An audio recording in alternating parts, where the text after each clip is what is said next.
Before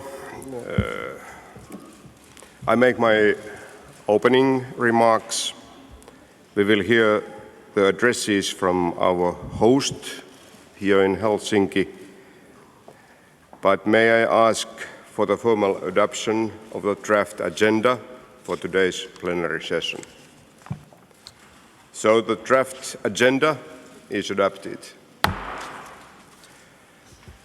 And then the next step is addresses by His Excellency Mr. Sauli Niinistö, President of Finland.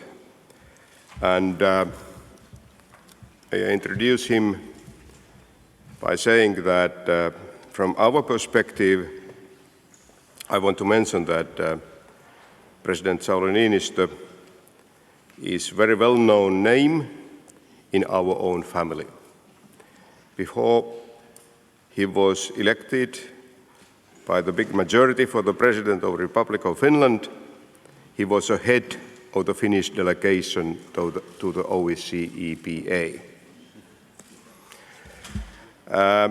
And the second thing I want to highlight is this context is that during the crisis in and around Ukraine, he has paid a lot of his attention to mediate the peace process between Ukraine and Russia.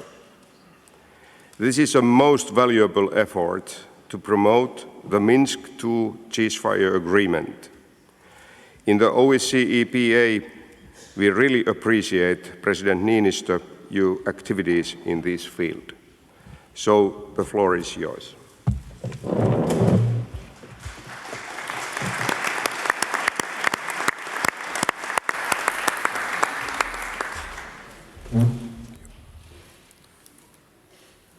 Distinguished guests, ladies and gentlemen.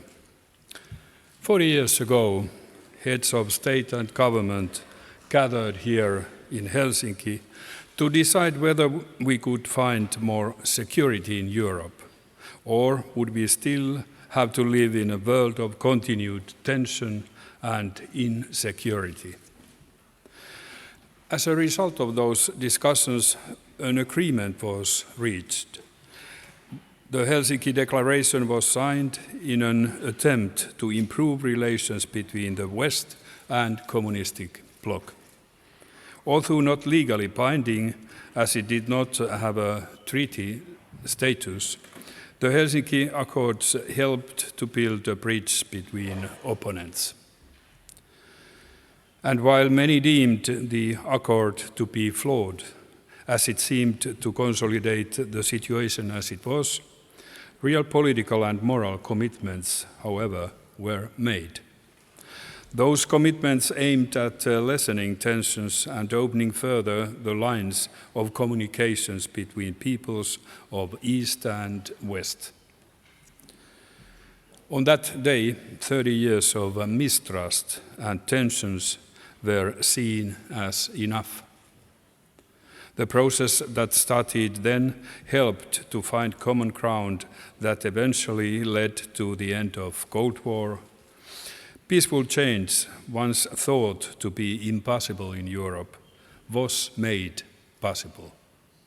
In a sense, that meeting started a process of peaceful transition to a relatively long period of security and prosperity in our continent.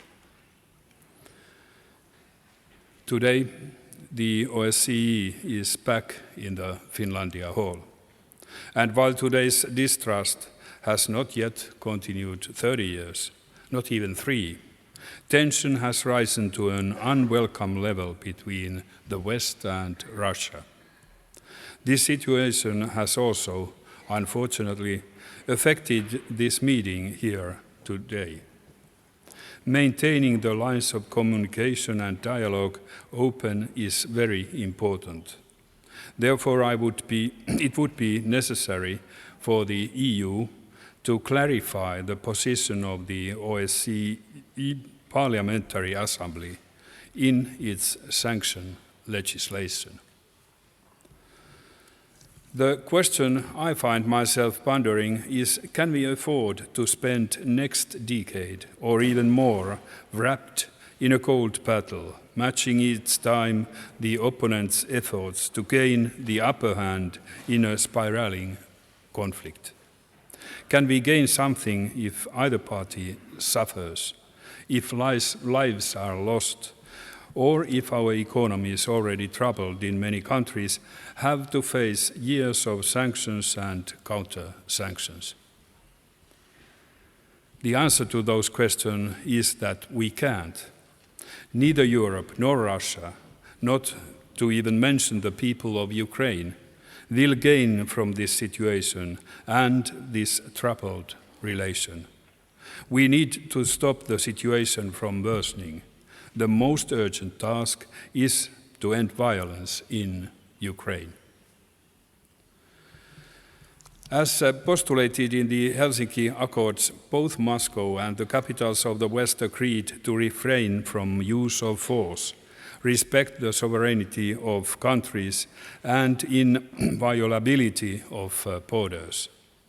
These points are as valid as they were 40 years ago, or they are even more valid now when these principles have been violated. They must be the basis for our actions today and tomorrow. The Minsk peace plan is the only available roadmap towards the peaceful resolution of the conflict in eastern Ukraine and Crimea. We should all support the plan, and even more important is that the plan is fully implemented. We need Russia also to carry its responsibility to secure peace and honor those decisions made here, in this very house, in 1975. If we do not act again to build mutual understanding, if we fail to learn from our mistakes, and if we fail to construct that bridge again, we might see more anniversaries of mistrust than I care to predict. Dear friends, there are those who argue that the European security architecture has serious flaws and that the Helsinki principles are broken. But there are also those, including myself, who conclude that this is particularly timely now to stand in support of the key principles governing European security. These principles are guarded by the OSCE, which has done its part in the efforts to stop the violence in Ukraine, and I would like to commend the organization for its active involvement.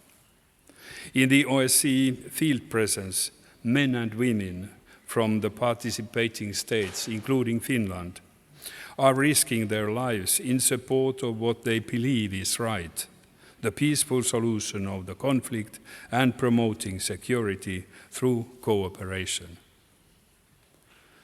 The Helsinki principles have stood the test of time, the end of the Cold War, the Balkan Wars, globalization, and huge technological changes. Today we can live in an interconnected world where cooperation is even more important than what it was 40 years ago. Now we have to decide whether we have the will and determination to cherish this heritage. I think we don't have a choice. There are no real other options. We need to keep in mind that the OSCE area is not the whole world. Continuing turbulence in the Middle East and Northern Africa is also challenging European stability and security in a serious way. In addition to our problems, we have global issues and challenges, such as climate change, that we need to tackle. One must remember that the weight given to European perspectives and ideas in this broad discussion is also dependent on how united and capable for cooperation our own OSCE region is. The days of a Eurocentric world are long gone. But in a global scale, the Euro-Atlantic community remains a major contributor.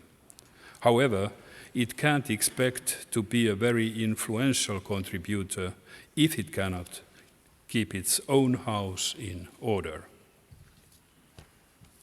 Ladies and gentlemen, the OSCE has served us well in the past and present. I hope it will continue to serve us well also in the future. I wish you every success in your very, very demanding work. Thank you.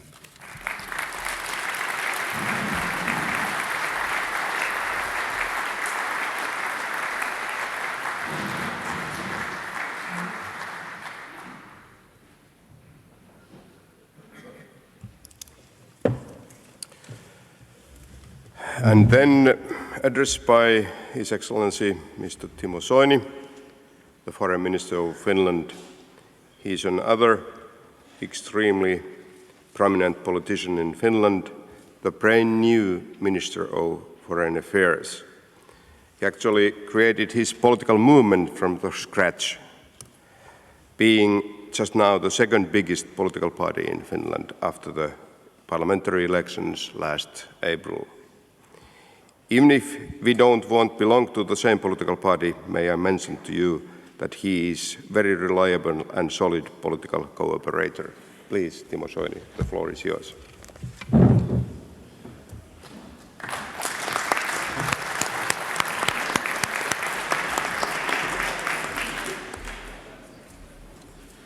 Mr. President, distinguished parliamentarians, ladies and gentlemen, it is a privilege to address you here in Finlandia Hall at the 24th annual session of the OSCE Parliamentary Assembly. This assembly takes place at the 14th anniversary of the Helsinki Final Act. There were challenges also 40 years ago, and the Helsinki Final Act was negotiated to respond to these challenges. The aim was to build security through cooperation. Later on, as the Cold War had just finished, the OSCE participating states declared in Paris that the era of confrontation and division in Europe is over. We are all aware that the crisis in and around Ukraine is now shaking the European security, and we now face serious questions. How to strengthen our collective engagement and explore opportunities for finding common ground? How can we reconfirm the existing elements of cooperative security on the basis of the OSCE commitments and principles? How can we continue efforts to develop the tools and instruments that we all have jointly established in the OSCE framework? These questions will be discussed also at the informal high-level meeting later this week on Friday here in Finlandia Hall. Ladies and gentlemen, it is clear that we all are affected by the current situation. I wish to stress that the OSCE Parliamentary Assembly plays a crucial role in seeking solutions to the current crisis. It is unfortunate that not all delegations are here today. As there are EU sanctions in place, we have followed the rules we have agreed to. The decision was made by Finland after notifying the other EU member states. Let me tell you, if you are frustrated, so am I.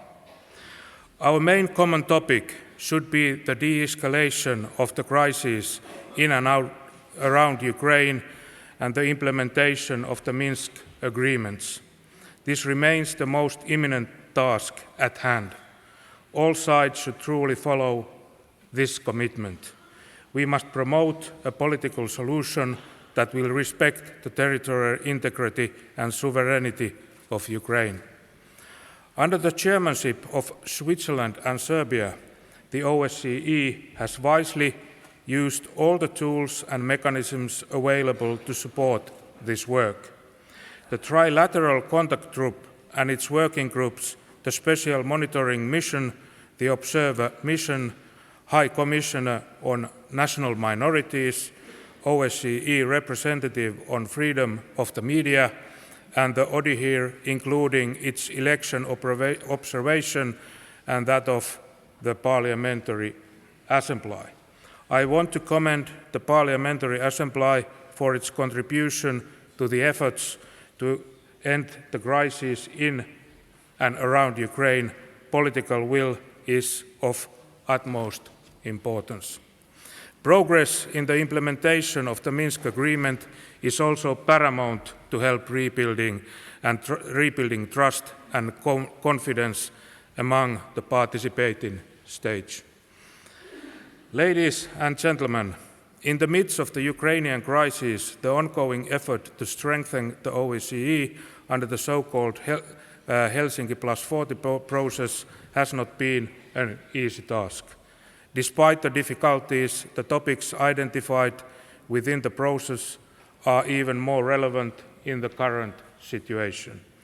I am confident that the discussions will continue in a cooperation with the Parliamentary Assembly.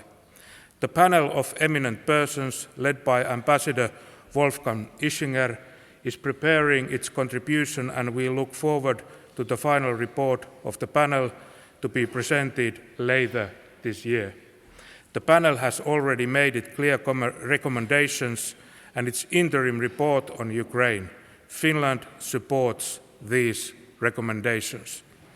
Let me raise some other elements that, in my view, require attention in the midterm if we are to improve our security community. It is by no means an exclusive list. First, the arms control. There is broad consensus that the arms control tools agreed in the OSCE framework should be modernized. That also included the Treaty on the Reductions on Conventional Forces in Europe, which has been in difficulties for years. We hope that a way forward could be found both regarding arms control as well as the confidence and security building measures. Second, the human dimension. A recent study by the OSCE Academical Network found that the citizens of the OSCE participating states see governance issues such as lack of the rule of law and corruption its biggest threats to their well-being.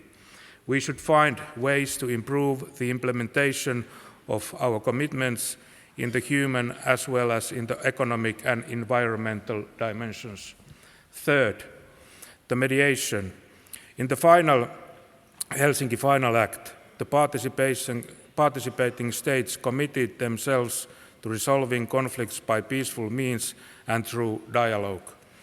As a matter of fact, mediation is a part of the DNA of the OSCE. Especially at these challenging times, we should not shy away from focusing on the OSCE toolbox related to mediation support. This is why Finland, Switzerland and Turkey established the OSCE Group of Friends of Mediation last year, and that is why a couple of hours I will be opening a side event on mediation here in Finlandia Hall. The Parliamentary Assembly, as the forum for dialogue par excellence, plays a crucial role. As was stressed in the resolution on the development of mediation capacity of the OSCE area adopted at the PA annual session in Baku last year. Fourth, gender equality. Finland has been in the forefront advocating an OSCE-wide action plan for the implementation of the UNCR 1325 on women, peace and security. We believe that such an action plan would bring added value to the OSCE's own activities as well as promote the implementation in the participating states. Finally, The OSCE must continue incorporating the civil society into its work, also in the other areas than human dimension. The history teaches us a lesson. Would the follow-up to the Helsinki Conference of 1975 been left only to the governments, Berlin Wall might still be up and standing. Big change and push came from the grassroots. It grew from the civil society. Ladies and gentlemen, the OSCE has helped us to bring about stability, human rights and democracy. It has facilitated human contacts from Vancouver to Vladivostok. All OSCE participant states have declared their adherence to common values and norms. The final act has stood the test of time. The work, however, has not been completed. Only the firm implementation of the decisions we have all approved will really introduce a new era at which we aim in the relations between our countries and the life of their citizens. These were the words of the Finnish Prime Minister Keijo Liinamaa in July 40 years ago in the Helsinki Conference. As of 2015, I cannot but echo the former Prime Minister. The concept of building security through the cooperation has prevailed over the past 40 years, and it needs our support also today. Respect for binding international agreements and the common norms and principles such as Helsinki Final Act, Charter of Paris and the UN Charter and the core of predictable rule-based European security order. This order also consists of international actors and organizations as well as the nation states which have a right to belong or not to belong to these international organizations. Finally, distinguished parliamentarians, let me wish you fruitful discussion during annual session of the Parliamentary Assembly. I will follow your debates keenly, as these surely once again provide input to the work of the governmental representatives in the OSCE, including our meeting on the 10th of July. Thank you so much and have a good meeting.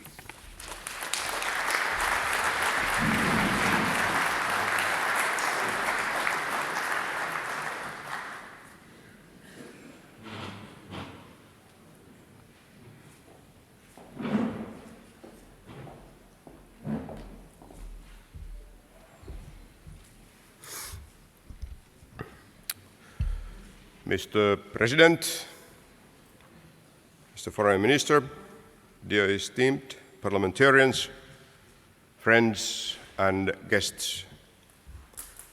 Tervetuloa Helsinkiin. Welcome to Helsinki. On behalf of the Finnish Parliament, we are delighted to host the Parliamentary Assembly for the 24th annual session. After hosting the annual session in 1993, Finland is now the first nation to host our largest meeting twice. We are very proud to do so.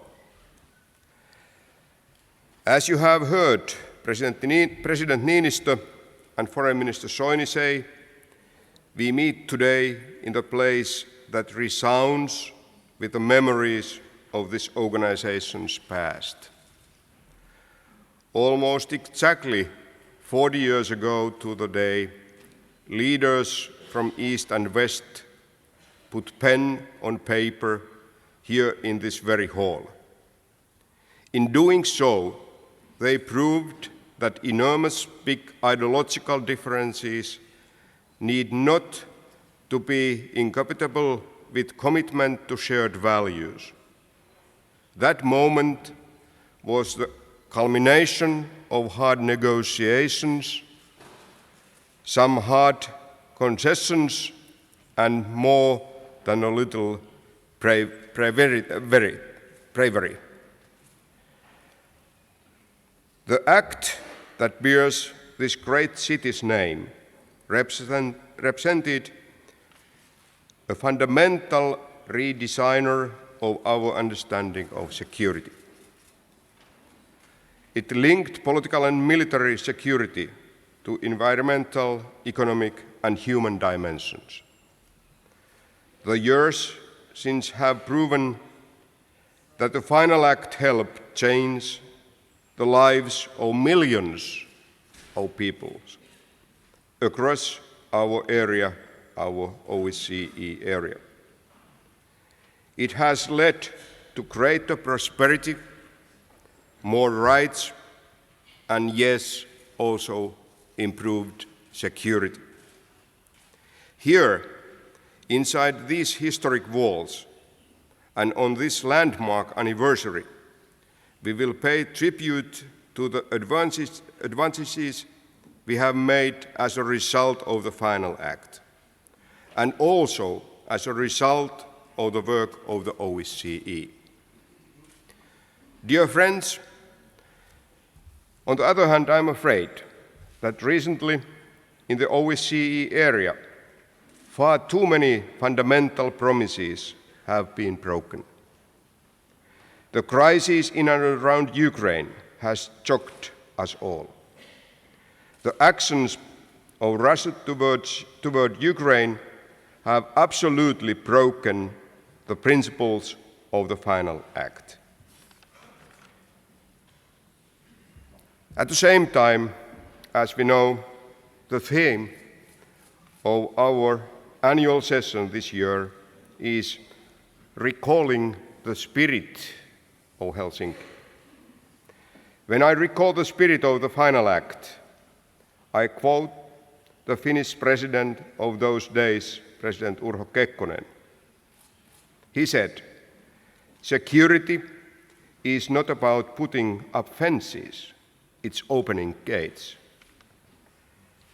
As parliamentarians, we all believe in constructive dialogue and cooperation and in initiatives that result from it. That dialogue does include Russia, just as it includes all of our other participating states. But at the same time, we cannot close our eyes. We have to see at the moment just how far events in and around Ukraine have taken us from the spirit of Helsinki. The inclusiveness of our assembly is one of its prime strengths and must be maintained. We all know here that crisis in and around Ukraine cannot be resolved without Russia. Minsk agreement is the most important document which gives the hope to the crisis. I hope that the PA can continue to facilitate constructive dialogue to de-escalate the situation and encourage the implementation of the Minsk package of measures. As I mentioned yesterday, I plan to approach the European Union to discuss how the sanction regime can affect the work of our assembly and maybe some others. Let me also quote the words Gerald Ford from this hall in the year 1975. History will judge this conference not by what we say here today, but what we do tomorrow, not by the promises we make, but by the promises we keep. We are all firm believers of the OSCE enormous values and potential. The PA, in particular, has never avoided hard realities and even contradictory challenges. I'm proud that we have taken the lead in driving needed effort to reform the OSCE. The Ukraine crisis has brought new attention to the OSCE, both its strengths and its weaknesses. The PA's Helsinki Plus 40 project has explored all of them. Our project final report contains well-ranging recommendations of the OSCE reform. I also greatly look forward to the Assembly's discussion of this report and its recommendations, which have been synthesized into the supplementary item that we will consider shortly. This indeed is a good start towards the new generation for the OSCE 2.0. I will present our final report to Chairman in office, Foreign Minister Dačić, when he will arrive to Helsinki later this week, as well as the high-level OSCE meeting. They will directly follow our annual session in Finlandia Hall. Of course, there is much more than the agenda on our agenda this week as we debate and consider many pressing issues. These include the tragedy of migrants and refugees, to arms control, to climate change, to foreign terrorist fighters, and so. Let us take this opportunity for constructive dialogue and for finding new and creative ways to work together towards comprehensive security. All of us from more than 300 parliamentarians just now, from more than 50 participating states, have assembled here during the difficult moment for the OSCE, at a serious moment of the European security structure. We have both the duty and the privilege to recall the spirit of Helsinki.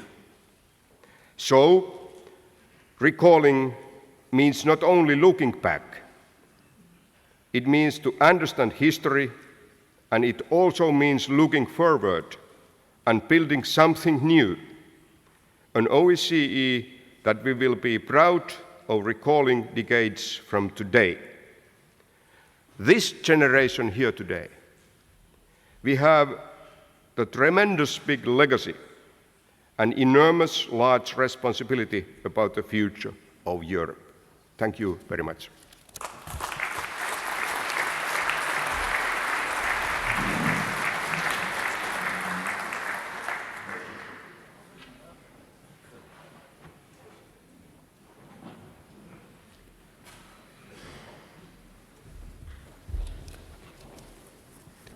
Do I have the floor, Mr. President? Thank you. I have a report that is written. I will not read it. It's been translated into several languages, and some of you have already read it, and some of you on the Standing Committee heard my summary of it yesterday. First, I want to thank Ilkka Suominen and the President of Finland and the Foreign Minister for hosting this very important and nostalgic meeting. I also want to thank the Speaker of the House and the Secretary General of the Parliament, who are here in the front row, who have done a great job of making sure that this looks just the way it did in 1975, and you're hosting us here. So thank you, Madam Speaker, and thank you, Seppo, for all you've done.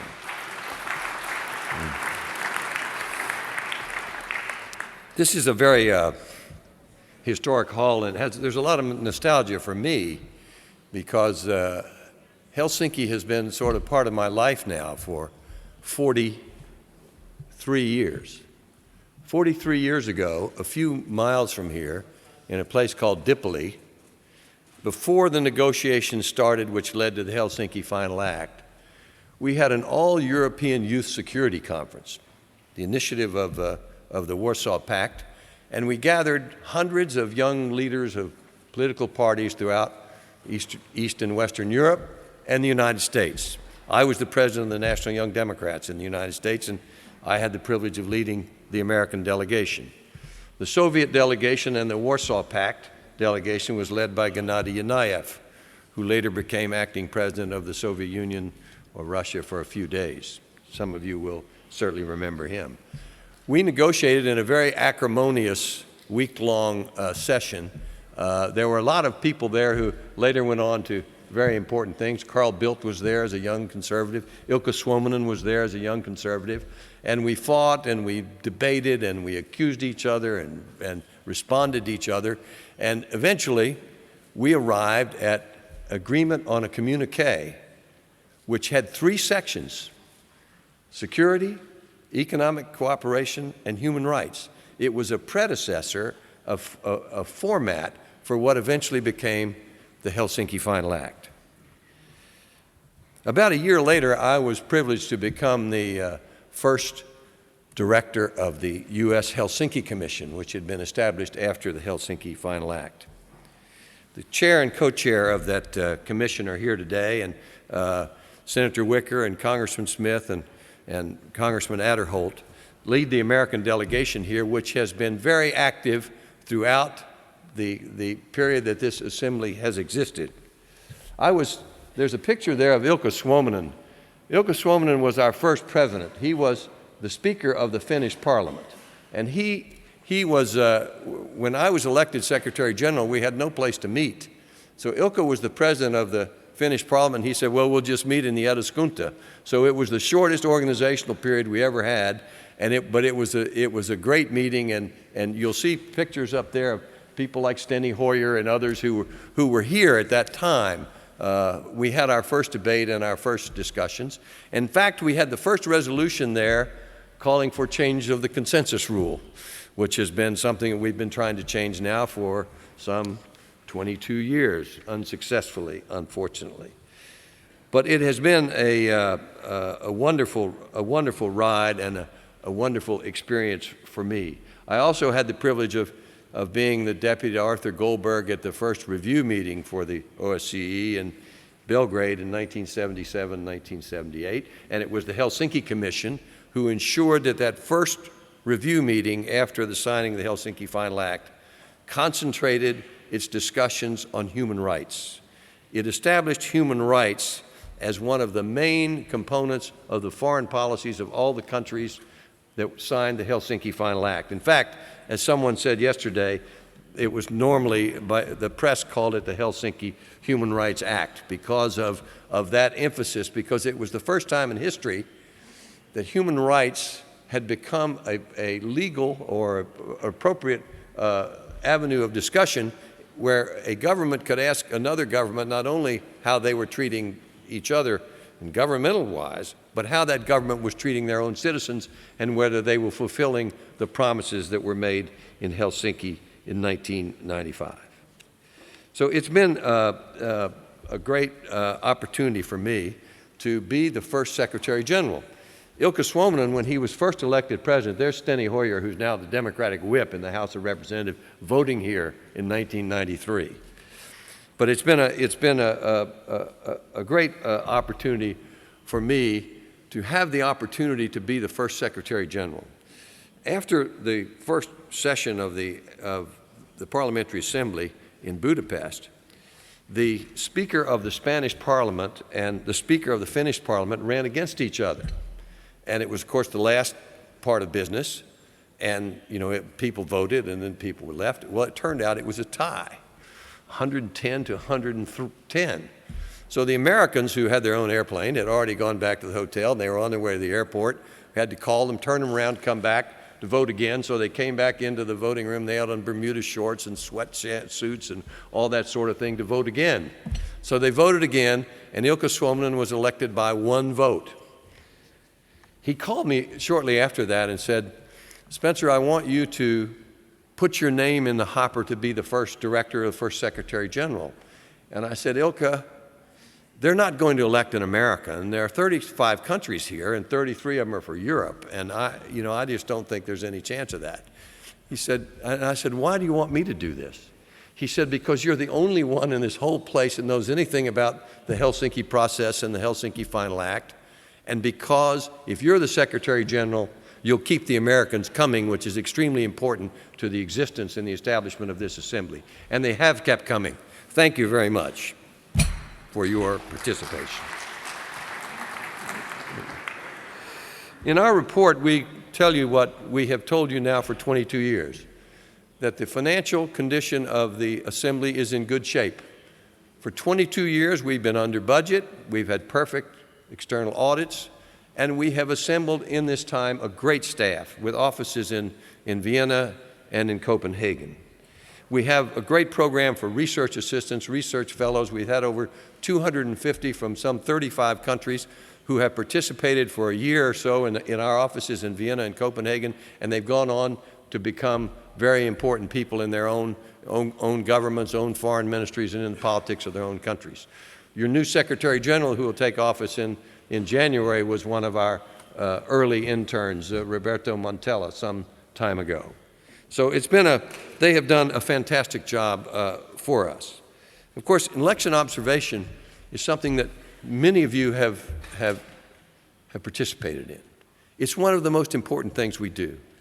And the Parliamentary Assembly has brought the leadership to those election observation missions since 1993, which have given credibility and visibility to the OSCE election observation missions. And when we do it together with the ODIHR, we are the strongest organization in the world when it comes to election observation. And because of the parliamentarians' participation, it is one of the things that the OSCE does that gives it a lot of visibility and a lot of publicity. Because there's no OSCE press, but there's German press and French press and American press, and when you have a multinational delegation observing an election, the reporters who are covering it from Germany want to speak to a German parliamentarian, the French want to speak to a Frenchman, the Spanish want to speak to someone who speaks Spanish, who will be able to get that person and the solution or the assessment that we've made on television in their countries. So the OSCE gains visibility and credibility because there's no one more credible in assessing an election than someone who stands for election themselves. And that's why the parliamentarians give so much credibility to this organization. We have been very much for transparency and accountability in the OSCE, and sometimes it has gotten us in a little bit of trouble with the governmental side. For a number of times, they didn't want us to put in our annual contribution to their report that we had outside independent professional auditors because they didn't have any, and they still don't. And it's one of the things that our Transparency and Accountability Committee has been advocating for a number of years. And on the consensus rule, some people say, well, you're not going to vote by majority votes in the governments. That's not what we proposed. What we propose is that they make some adjustment so that you don't have a single country veto when there's a crisis and the country in that crisis can't veto action.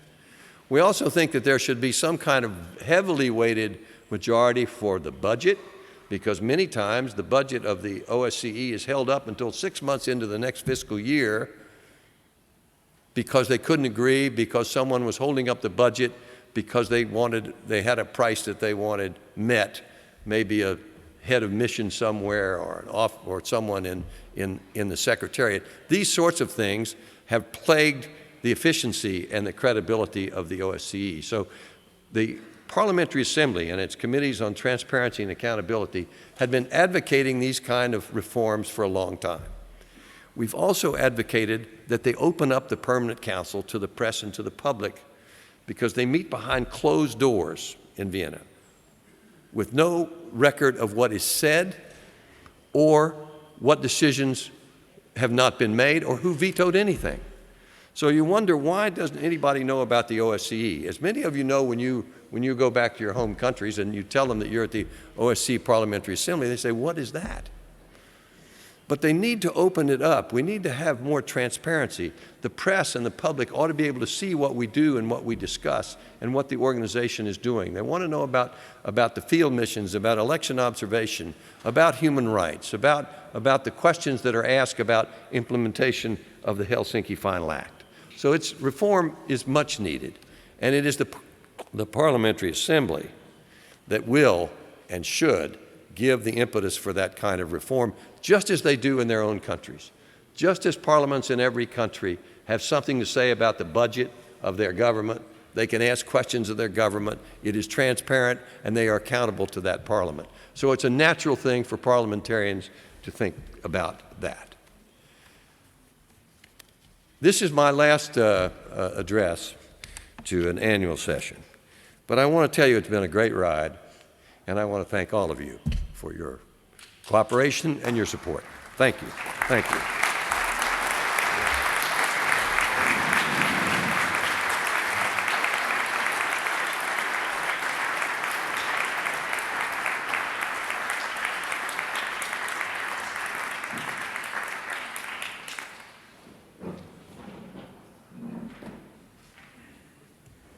Thank you, Spencer Oliver. Thank you, Spencer, very, very much about your deep analysis and your memories and also your visions what concerns our common organization. In a way, this is your baby, and we will follow the flag you have raised up. So now, dear friends, we now take a short break. To continue immediately after this short break, we will change a little bit the podium, and immediately after that, I will invite all the delegates, if they wish to leave the room, to do so only very briefly, as we shall start the next part of our meeting in just a few minutes' time. But before we close, I would like to announce that Lord Bowness will chair the drafting committee which will prepare the Helsinki Declaration. And now we will take a very short break. Thank you very much.